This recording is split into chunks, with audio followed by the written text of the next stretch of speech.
we're going to have an overview of an exposed manual diaphragm flush valve.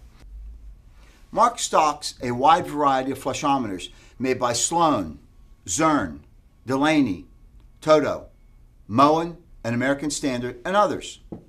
Some manufacturers have them available in both exposed and concealed models with manual, hydraulic, or sensor-activated flushing mechanisms. I will be referencing a Sloan valve. We will be addressing diaphragm valves such as Royal and Regal. Some people generalize their thinking about flush valves. Listen closely here because our terms can be a little bit confusing. There are two types of toilets: tank-type toilets that are found in your house and tankless toilets that are common in commercial buildings such as schools, hospitals, and airports. Flush valves that are used to release storage water in a tank-type toilet, similar to the style found in your home, look like this. We will be discussing this type in a later training segment.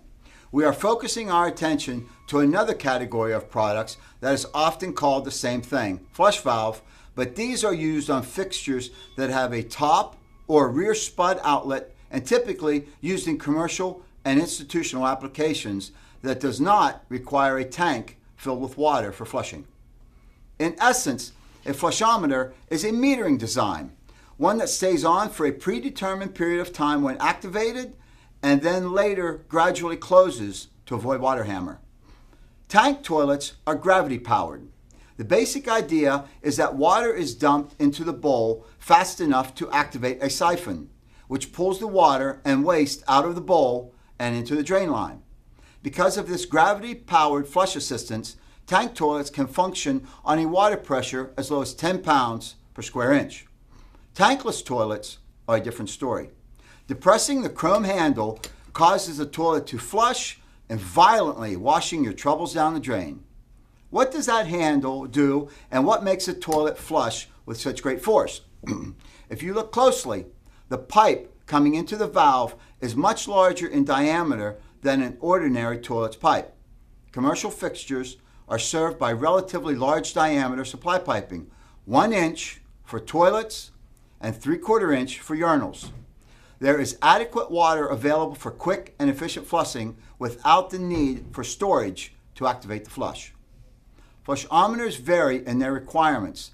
They are designed to operate with 15 to 80 psi of water pressure. The minimum pressure required of the valve is determined by the type of fixture selected. Most low-consumption water closets, 1.6 gallon per flush, require a minimum flowing pressure of 25 psi. Urinals are an exception. They generally operate using the same basic principles as regular flush valve toilets, but they require less water pressure because of the nature of the material, liquid versus solid waste being flushed. For this reason, urinals can operate with smaller diameter supply lines. Urinals also require much less water to complete a flush. The diaphragm type flushometer was introduced by William Elvis Sloan in 1906 and to date remains largely unchanged. For this demonstration, I am using a Sloan exposed manual flushometer. The basic components of a flushometer are the control stop, the stop coupling nut, the tailpiece, the outside cover, the valve body, the handle assembly, the handle coupling nut, the vacuum breaker and tube, also referred to as the flush connection, the spud coupling, and finally the spud flange, or sometimes called an escutcheon. Water enters the valve through the stop, goes through the tailpiece and into the valve body. The flush valve body is comprised of 2 chambers, the upper chamber and the lower chamber. When the valve is not used, both chambers are filled with water and equalized by the water supply pressure, and it's kept equalized by the bypass hole in the diaphragm, sometimes referred to as bypass orifice. More about the bypass hole in a moment. In a diaphragm flushometer, a flexible rubber diaphragm sits between the 2 chambers, A small amount of the water, supply water, makes its way to the upper control chamber through a bypass hole in the diaphragm.